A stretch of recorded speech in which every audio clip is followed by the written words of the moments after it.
ये क्या कर रहे हैं? मुझे दर्द हो रहा है। प्लीज़ इस तरह से टॉर्चर करना बंद करिए मुझे। दर्द हो रहा है तो सह लो, क्योंकि आने वाली ज़िंदगी में तुम्हें सिर्फ दर्द ही मिलने वाला है। और वैसे भी मैं पूरी दुनिया को ये दिखाना चाहता हूँ कि तुम्हारे साथ कल रात क्या क्या हुआ था। तुम्हें किसी भी हालत में मैं अपना बना कर रहूँगा। हे माय लिसनर्स, कैसे हैं आप लोग? आ चुके हैं आप लोगों के लिए डेविल की मोहब्बत का न्यू एपिसोड। तो चलिए इसे शुरू करते हैं। अब तक की कहानी में आप लोगों ने सुन लिया था कि अर्नब जो संजना को अपने लैब पर बैठने के लिए कहते हैं, मगर संजना पहले तो नहीं मानती। मगर अर्नब का तरीका तो संजना को पहले से पता था कि बहुत जल्द ही अर्नब अपने क्रूअल तरीके से उसे मनवा ही लेंगे, जिसकी वजह से वो जा कर के उनके लैब पर बैठ ही जाती है, क्योंकि अर्नब ने वार्निंग दी थी अगर वो ऐसा नहीं करेगी तो उसके भाई की उंगलियां तक कट सकती हैं। जो कि सुनकर ही संजना एकदम से दहशत में आ जाती है और चुपचाप से जाकर अर्नब के गोद में बैठ जाती है। संजना को ये बहुत ही ऑकवर्ड लग रहा था। अर्नब जो उसके हाथ पर धीरे से सहलाते हुए कहते हैं, यू नो व्हाट संजना, मुझे बहुत अच्छा लगता है तुम्हें डोमिनेट करना। तुम जब इस तरह से मेरे सामने बेबस होकर के मेरी हर बात मानना शुरू करती हो, I literally love it. Sanjana जो बिना उनकी तरफ देखे हुए कहती है, आगे क्या करना है? अर्नब जो अपने हाथ को संजना के हाथ पर धीरे से सहलाते हुए कहते हैं, शादी। जैसे ही अर्नब ये बोले थे, संजना तुरंत ही अपने चेहरे को उनकी तरफ घुमा देती है और उन्हें देखते हुए पूछती है, हाँ शादी? अर्नब जो उससे कहते हैं, इतना हैरान क्या हो रही हो? वैसे भी तुम्हें ये बात पहले से पता होनी चाहिए। संजना जो उनसे कहती है, मैं वो कर रही हूँ ना जो आप कह रहे हैं करने के लिए। शादी क्यों कर रही हैं आपको मुझसे? अर्नब जो कहते हैं, ताकि पूरी ज़िंदगी तुमसे इसी तरह अपनी हर बात मनवा सकूं और तुम्हें एहसास दिला सकूं कि अर्नब राज सिंघानिया के साथ बदतमीजी करने का क्या नतीजा हो सकता है। पूरी ज़िंदगी तुम जब मुझे झेलोगी तब तुम्हें उस दिन का याद आएगा जिस दिन तुमने मुझे थप्पड़ मारने की ज़रूरत की थी। संजना एकदम से शॉक में पड़ जाती है और उसे समझ नहीं आ रहा था कि अर्नब इस हद तक पागल हो सकते हैं। संजना जो झटके से अर्नब के चेस्ट पर अपने हाथ को रखती है और उन्हें पुश करते हुए खड़ी हो जाती है और उनसे कहती है, क्या एक थप्पड़ के लिए आप मेरी जिंदगी बर्बाद कर देना चाहते हैं? आपको जरा भी आइडिया नहीं है कि आप क्या कर रहे हैं। एक दिन आप इसके लिए बहुत रिग्रेट करेंगे, आई प्रॉमिस। अर्नब जो उससे कहते हैं, तुम मेरे बिना परमिशन के मेरी गोद से उठी कैसे? और ये बोल करके वो झटके से संजना की कलाई पकड़ते हैं और उसे अपनी गोद पर फिर से ज़बरदस्ती बिठा देते हैं और उसके कमर पर अपने हाथ को रखते हुए कहते हैं, माइंड इट, जब तक मैं कुछ ना काम करने के लिए तब तक अपनी मर्जी से कोई काम मत किया करो। और जहाँ तक बात रही मेरी क्रेजीनेस की, तो शादी के बाद तुम्हें अच्छे से समझ में आएगा कि मैं किस हद तक साइको हूँ। संजना जो गुस्से में कहती है, यू नो व्हाट, आपको अपना इलाज करवाना चाहिए, आप एक बीमार इंसान हैं। अर्नब जिसे देखकर कहते हैं, और ये बीमारी की रीज़न सिर्फ और सिर्फ तुम हो संजना। तुम अगर मेरे पास रहती हो तो मैं ठीक रहता हूँ। तुम जब मुझसे दूर जाने के बारे में बात करती हो ना, तो मेरा खून खौल उठता है। वो ये बहुत ही सॉफ्टली बोल रहे थे। संजना को अर्नब की ऐसे सॉफ्ट टोन की आदत थी नहीं, जिसकी वजह से वो थोड़ा हैरान होते हुए पूछती है, आप इस तरह क्यों बात कर रहे हैं, जैसे आपको मोहब्बत हो गई है मुझसे? जैसे ही संजना ने इतना बोला था कि अर्नब जो गन को साइड में काउच पर रखते हैं और झटके से अपने एक हाथ को संजना की गर्दन पर जोर से कस देते हैं और उसे दबाते हुए कहते हैं, how dare you to even think कि मुझे तुम जैसी चीप लड़की से मोहब्बत होगी? हाँ। संजना को काफ़ी तकलीफ हो रही थी और उसकी आंखों के आंसू जो लगातार उसकी आंखों के कोने से गिरते जा रहे थे, मगर अर्नब को तो जैसे संजना के आंसुओं से कोई लेना देना ही नहीं था। वो उसे झटके से अपने लैब से नीचे उतारते हैं और उसे काउच पर बैठा देते हैं और खुद खड़े हो जाते हैं और उसके गले को और ज़्यादा कस के दबाते हुए उससे कहते हैं, मैं तुमसे कभी मोहब्बत नहीं कर सकता, तुम्हारी जैसी स्टूपिड और इडियट लड़की के साथ, लाइक लिटरली। संजना जो उसी तकलीफ में कहती है, तो फिर मुझसे शादी क्यों कर रहे हैं? अर्नब जो उसकी बात पर उसके गाल को जोर से पकड़ कर कहते हैं, क्योंकि मैं पूरी जिंदगी तुम्हें अपना बनाकर रखना चाहता हूँ। यू नो व्हाट, अपनी बीवी नहीं, अपना गुलाम, ताकि जिंदगी भर तुम्हें ये बात याद रहे कि अर्नब राज सिंघानिया के साथ की हुई बदतमीजी कितनी भारी पड़ सकती है। और ये बोल करके वो झटके से संजना का चेहरा एक तरफ करके उसे छोड़ देते हैं। संजना जो वहीं पर एकदम से फ्रीज हो गई थी। अर्नब जो से कहते हैं, सिर्फ एक दिन का वक्त है तुम्हारे पास, कल से तुम मेरी होने वाली हो, और हाँ, कल अपने घर जाओगी तुम और वही सब बोलोगी जो मैंने तुम्हें बोलने को कहा है। और ये बोल करके वो संजना के सामने आकर झुकते हैं और उससे कहते हैं, बोलोगी ना? संजना जो एक बार स्क्रीन पर देखती है जहां पर उसके भाई की जिंदगी थी, और वहीं एक बार अर्नब को जहां पर उसके लिए जहन्नुम का रास्ता खुला हुआ था।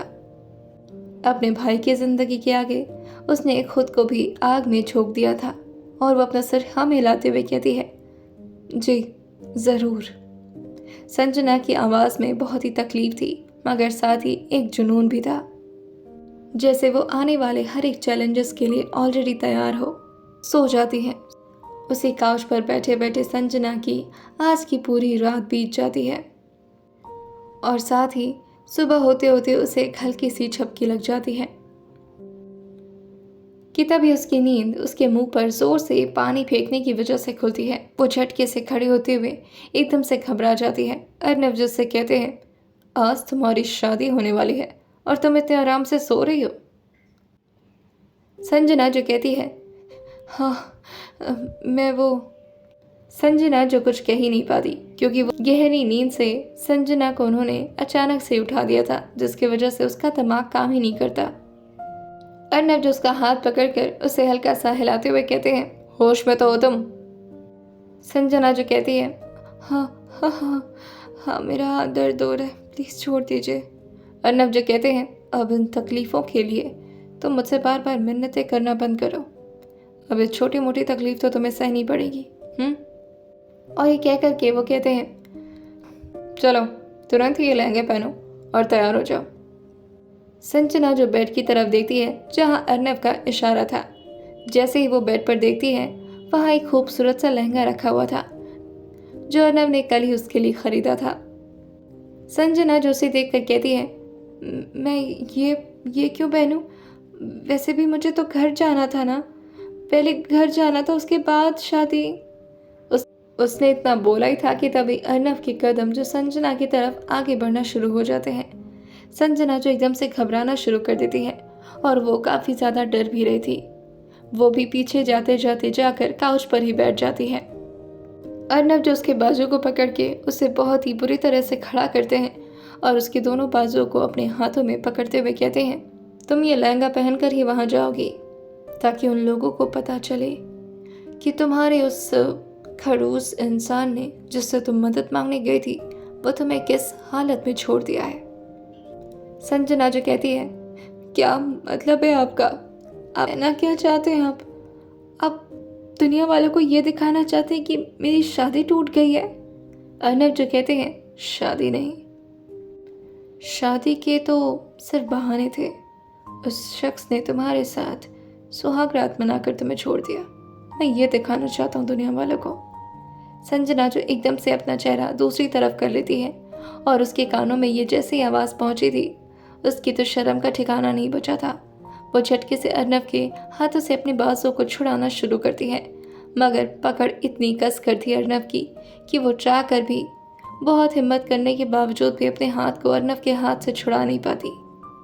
अर्नब जो से कहते हैं, मैं तुम्हें इतना बेबस कर देना चाहता हूँ, और साथ ही तुम्हारी मॉम को, कि वो तुम्हारी शादी तुरंत ही मुझसे करवा दे, और इसके अलावा तुम्हारे पास कोई ऑप्शन ना बचे।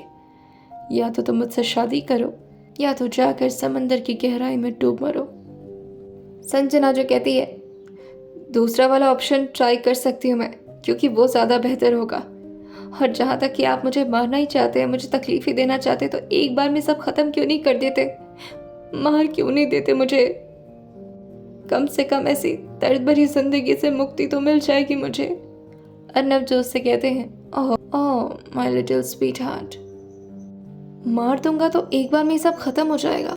मार मैं इसे एक बार में खत्म नहीं करना चाहता, मैं तल तल तुम्हें मारना चाहता हूँ। चलो मेरे पास ज़्यादा वक्त नहीं है, तुरंत इस लहंगे को पहनो और मेरे साथ चलो। तुम्हारे घर से थोड़े ही दूर पर मैं तुम्हें उतार दूंगा।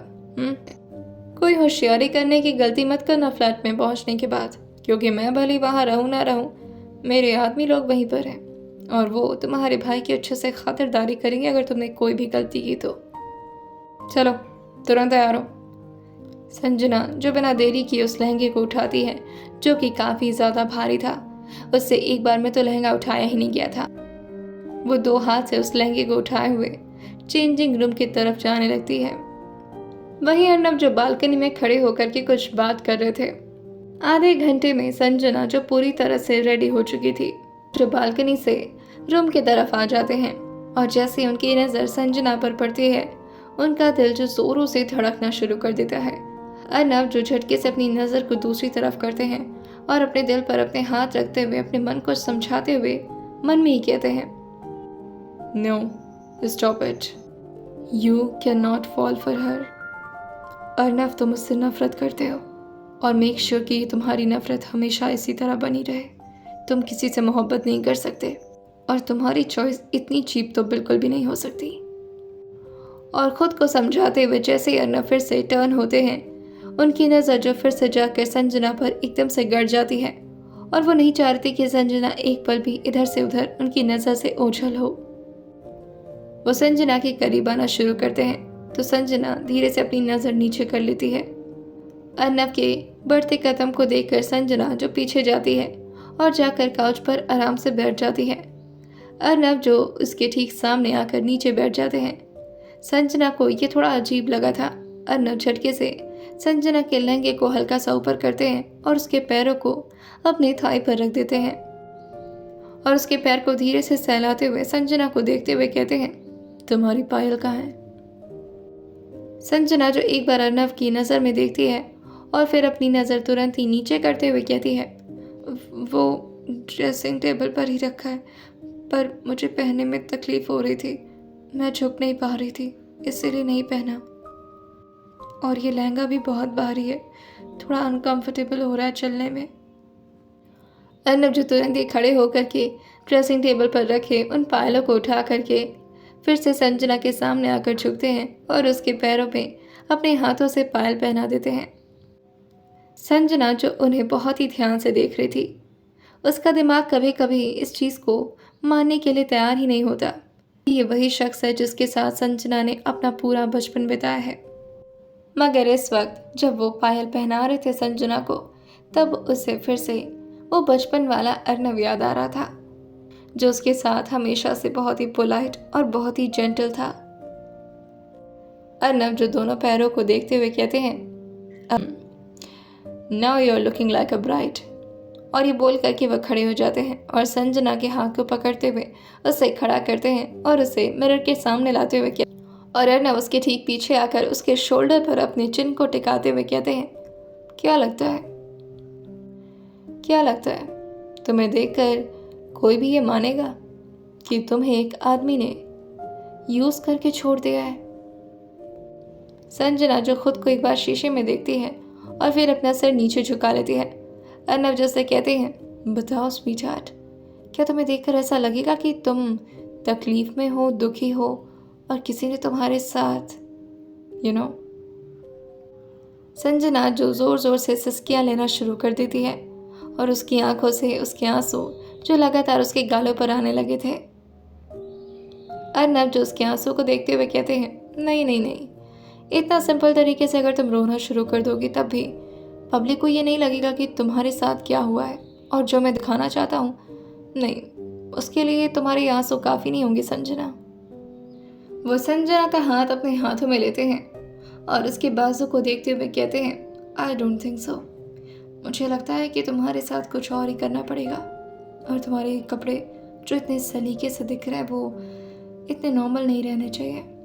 और वो अचानक से अपनी वार्डरोब की तरफ घूमते हैं और वहाँ से एक बड़ा सा सीज़र लेकर आते हैं। जो उस सीज़र को देखकर थोड़ा डरना शुरू कर दी थी, उसे नहीं पता था कि अर्नब अब क्या करने वाले हैं। अर्नब जो उसके बाजू को देखते हुए कहते हैं, वैसे तुम्हारा ब्लाउज सच में बहुत खूबसूरत है, लेकिन ये थोड़ा और खूबसूरत बन जाएगा अगर मैं इसके साथ थोड़ी छेड़खानी कर दूँ तो। और झटके से उसके ब्लाउज का एक छोटा सा हिस्सा जो काट करके ज़मीन पर फेंक देते हैं, और इसी तरह से दूसरे साइड के भी कपड़े को वो सीजर की हेल्प से फाड़ देते हैं। ब्लाउज के पीछे के भी कुछ हिस्से अर्नब ने इसी तरह से फाड़ दिए थे, और अब वो ब्लाउज के आगे के हिस्से के पास आते हैं। संजना जो अपने दोनों हाथ से अपने चेस्ट को ढकते हुए अपना सिर ना में हिलाते हुए कहती है, नहीं प्लीज़ प्लीज़, हाँ ये मत करिए प्लीज़। अर्नब जो कहते हैं, अरे क्या हो गया है तुम्हें, और वैसे भी अब तो तुम मेरी होने वाली हो, तुम टेंशन मत लो, मैं उतना ही फाड़ूंगा जितना की ज़रूरत हो। संजना जो अर्नब के सामने हाथ जोड़ते हुए कहती है, मुझे मेरी माँ के सामने जाना है, इस तरह तो मत करिए प्लीज। जैसे ही संजना के मुंह से अर्नब माँ का नाम सुनते हैं, वो अपने सीजर को टेबल पर रखते हुए कहते हैं, ओके फाइन, नहीं कर रहा मैं और कुछ। और ये बोल करके वो झटके से उसके बाल को पकड़ते हैं और उसे जोर से अपनी तरफ खींचते हुए कहते हैं, वैसे तुम्हारे बाल भी इतने सलीके से बंधे हुए नहीं होने चाहिए संजना। और ये बोल करके वो एक ही बार में संजना के जूड़ा को खोल देते हैं और उसके बाल को पूरी तरह से बिखरा देते हैं। अर्नब जो उसके गालों को अपने हाथों में भरते हुए कहते हैं, तुम्हारी आंखों के आंसू की वजह से तुम्हारे काजल तो खराब हो गए, मगर ये तुम्हारे होठों के लिपस्टिक, इसे खराब करने के लिए मुझे मेहनत करनी होगी। और इतना बोलते ही अर्नब अपने होठ जो संजना के करीब ले आते हैं और बिना उसे कोई वार्निंग दिए संजना के होठ को अपने होठों से लॉक कर देते हैं। वो इस वक्त संजना को किस नहीं कर रहे थे, वो इस वक्त संजना के होठों को तड़पा रहे थे, वो भी अपने दांतों की मदद से। अर्नब जो संजना के होठों को पूरी तरह से टॉर्चर करते हुए अपने दांतों से काटना शुरू कर देते हैं। संजना जो रोते रोते अपनी सिसकियां भर रही थी, मगर वो कुछ भी नहीं कर सकती थी क्योंकि अर्नब ने उसके दोनों हाथ को अपने एक ही हाथ से पकड़ रखा था और उसके कमर को जोर से अपनी तरफ खींचकर एक हाथ उसके कमर पर रखे हुए थे, जिससे वो उनसे दूर ना जा सके। लगभग इसी तरह कुछ देर और बीतते हैं और अर्नब संजना के होठों से खुद को अलग करते हैं। संजना की आंखें जो पूरी तरह से लाल हो आई थी क्योंकि वो काफ़ी टाइम से रोए जा रही थी और वो रात भर ठीक से सोई तक नहीं थी। जैसे वो संजना के होठों से अलग होते हैं, वो देखते हैं कि संजना के होठ के एक छोटे से हिस्से से खून भी आना शुरू हो गया है। अर्नब जो अपनी टंग को संजना के होठ पर लाते हैं और उस जगह को हल्का सा सक करते हुए कहते हैं, you taste so delicious my sweetheart. Sanjana जो उन्हें देखकर धीरे से कहती है, राक्षस है आप। अर्नब जो उसे देखकर हल्का सा स्मर्क करते हुए कहते हैं, वो तो मैं हूं ही, बताने की जरूरत नहीं है तुम्हें। जैसे ही संजना अब जाने को तैयार हुई ही थी कि तभी अर्नब जो से कहते हैं, अभी कहाँ, अभी पूरा काम नहीं हुआ है। संजना जो खुद को एक बार मिरर में देखती है और फिर अर्नब से थोड़े गुस्से में कहती है, अब क्या बाकी है, आप क्या करना चाहते हैं। अर्नब जो कहते हैं, तुम्हें देखकर अभी भी ऐसा नहीं लग रहा है कि तुम्हारे साथ किसी ने रात भर। ये सुनने की संजना की हिम्मत ही नहीं थी। वो झटके से अपने कानों पर अपने हाथ लगा देती है और अर्नब से रिक्वेस्ट करते हुए कहती है, प्लीज़ नहीं, भगवान के लिए बस अब रहम करें मुझ पर। अर्नब जो उसके कानों से उसके हाथ हटाते हुए कहते हैं, रहम जैसी कोई भी वोकैब मेरी डिक्शनरी में एक्सिस्ट ही नहीं करती संजना, और वैसे भी तुम्हारे लिए रहम ये तो पॉसिबल ही नहीं है। संजना जो अर्नब से आगे रिक्वेस्ट करने ही वाली थी कि तभी अर्नब उसके होठों पर अपनी एक उंगली रखते हुए कहते हैं, मेरे पास ज़्यादा वक्त नहीं है, मुझे अपना काम करने दो। और ये बोल करके वो अपने होठों को संजना की गर्दन पर ले आकर टिका देते हैं और संजना की गर्दन के पास अपने दांतों से उसे टॉर्चर करना शुरू कर देते हैं। अर्नब जो बहुत ही बेदर्दी से संजना के शरीर पर घाव का निशान बना रहे थे, कभी उसके गले के पास, तो कभी उसके नेक बोन के पास, तो कभी उसके कॉलर बोन के पास, कभी उसके बाजू पर तो कभी उसके गाल पर। वो हर जगह संजना के शरीर पर दांतों के निशान दिए जा रहे थे। फिर वो संजना के सामने आकर झुकते हैं और उसकी एक पतली कमर को देखते हुए कहते हैं, आखिर तुम्हारा कमर कैसे बच सकता है मुझसे। और वो एक बार संजना के नेवल पे आकर के उसे किस करते हैं, जिससे संजना ना चाहते हुए भी कुछ अजीब सा महसूस कर रही थी। संजना की आंखें जो जोर से बंद हो जाती हैं। अर्नव जो पहले संजना की कमर को प्यार से अपने होठों से टच कर रहे थे कि तभी अचानक से अर्नव के दिमाग में कुछ आता है और फिर से वो अपने दांतों को संजना के कमर पर लगाना शुरू कर देते हैं। अब संजना को फिर से तकलीफ होना शुरू हो गई थी, मगर इस तकलीफ से संजना को बहुत दर्द नहीं हो रहा था। हाँ, मगर उसके शरीर की गर्मी जरूर बढ़ रही थी। संजना जो अभी थोड़ी देर पहले ही नहा कर आई थी, जिसकी वजह से उसका पूरा बदन जो ठंडा हो चुका था। अर्नव के इस तरह छूने पर संजना के शरीर जो ठंडे होने के बावजूद भी बहुत ही गर्मी महसूस कर पा रही थी और संजना के माथे पर अब हल्की हल्की पसीने की बूंदें भी आने शुरू हो गए थे। संजना जो धीरे धीरे सिसकियां भरते हुए अर्नव से रिक्वेस्ट कर रही थी, प्लीज मत करिए प्लीज। अर्नव जो एक बार अपना चेहरा ऊपर करके संजना की तरफ देखते हैं।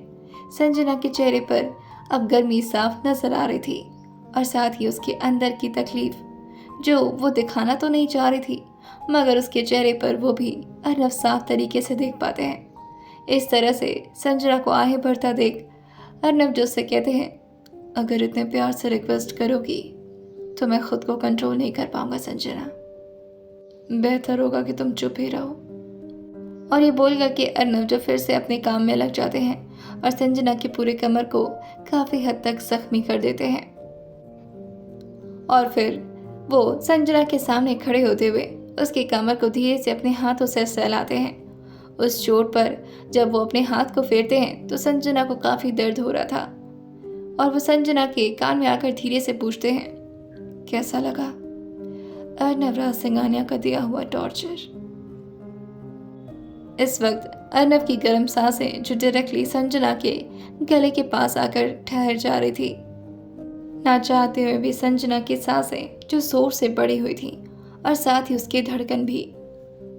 संजना जब कुछ नहीं कहती तो अर्नव उसके सीने पर अपना हाथ रखते हुए कहते हैं, मैं भी महसूस करना चाहता हूँ कि तुम्हारी धड़कन इस वक्त क्या जवाब देना चाह रही है मेरी बातों का, क्योंकि तुम तो दोगी नहीं। और फिर अर्नव जो अपने कान को ले जा करके संजना के सीने पर रखते हैं। संजना की धड़कन जो सच में काफी हद तक बढ़ चुकी थी कि वो अर्नव को साफ तरीके से सुनाई दे रही थी। अर्नव जो उसकी धड़कन को सुनते हुए संजना से कहते हैं, your heartbeat is really fast my sweetheart. क्या हुआ? इसका मतलब कि तुम्हें मेरा दिया हुआ टॉर्चर अब अच्छा लगने लगा है, या शायद तुम्हें इसकी आदत हो गई है ना? संजना को इस वक्त अपने ऊपर ही गुस्सा आ रहा था कि आखिर उसे अर्नव के दिए हुए टॉर्चर क्या सच में अच्छे लगने लगे हैं। ऐसा कैसे हो सकता है? किसी को भला किसी का टॉर्चर कैसे पसंद आ सकता है? संजना के दिल में तो कुछ और था, मगर उसकी जुबान पर वो झूठ बोलते हुए कहती है, मुझे यहाँ पर बहुत गुस्सा आ रहा है, दूर रहिए मुझसे। आपने मुझे बहुत तकलीफ दिया है। और ये बोल करके वो अपनी आंखें धीरे से अर्नव की तरफ करती है। संजना और अर्नव की आंखें जो पूरी तरह से एक दूसरे के सामने थी और वो आपस में अपनी नजरें मिला रहे थे। अर्नव भी लगातार संजना की आंखों में देख रहे थे, जैसे वो उसकी आंखों से ही देखते हुए उसके अंदर की फीलिंग्स को समझने की कोशिश कर रहे हों। और जैसे ही संजना के अंदर का एहसास अर्नव को समझ आता है, उनके चेहरे पर एक स्माइल आ जाता है और वह संजना के कुछ बालों को साइड करते हुए कहते हैं, तो तुम्हें काफी अच्छा लगा ना? संजना जो अपना सिर ना मिलाते हुए कहती है, नहीं, मुझे बहुत गुस्सा आ रहा है, अब हम चल सकते हैं। और ये बोल कर कि वो अपने लहंगे के दुपट्टे से अपनी कमर को ढकना शुरू कर देती है। अर्नब जो उसे देखकर कहते हैं, चलते हैं, लेकिन एक मिनट, मैं एक इम्पॉर्टेंट चीज़ तो ले लूँ। और ये बोल करके वो अपने वार्डरोब की तरफ जाते हैं और अपने वार्डरोब को खोल करके अपना गन अपने हाथ में ले लेते हैं और संजना को उसे दिखाते हुए कहते हैं, ये बहुत ज़रूरी है मेरे लिए। अब चलो। और ये बोल करके वो संजना के हाथों को पकड़कर उसके साथ जाना शुरू ही किए थे कि तभी संजना जो कहती है, ये लहंगा बहुत भारी है, मुझे चलने में दिक्कत हो रही है। वैसे अब तक जहां अर्नब संजना को तकलीफ देना चाह रहे थे, संजना की ये बात सुन करके वो बिना देरी किए उसे अपने हाथों में उठा लेते हैं और तुरंत ही संजना के साथ बाहर जाने लगते हैं। वो ये करना नहीं चाह रहे थे, वो चाह रहे थे कि संजना को इस लहंगे से भी तकलीफ महसूस हो, मगर ना जाने उन्हें क्या ही हो गया था। इस तरह से एक ही बार कहने पर वो संजना की बात मानना नहीं चाहते थे, मगर ना जाने उन्हें क्या हो गया था। संजना की एक रिक्वेस्ट ही उनके लिए काफ़ी थी। वो उसे ले आकर गाड़ी के पैसेंजर सीट पर बैठा देते हैं और खुद जाकर ड्राइविंग सीट पर बैठ जाते हैं। आइए जानते हैं, क्या संजना वही करेगी जो अर्नब उसे करने के लिए कह रहे हैं, या वो फिर से कोई दोबारा दिमाग लगाने की कोशिश करेगी और अर्नब से खुद को दूरी करने की कोशिश करेगी। आखिर क्यों अच्छा लगने लगा था अर्नब का वो दिया हुआ टॉर्चर संजना को। आइए जानते हैं इसे आने वाला एपिसोड में और सुनते रहिए डेविल की मोहब्बत सिर्फ और सिर्फ स्टोरी विद सौम्या के साथ।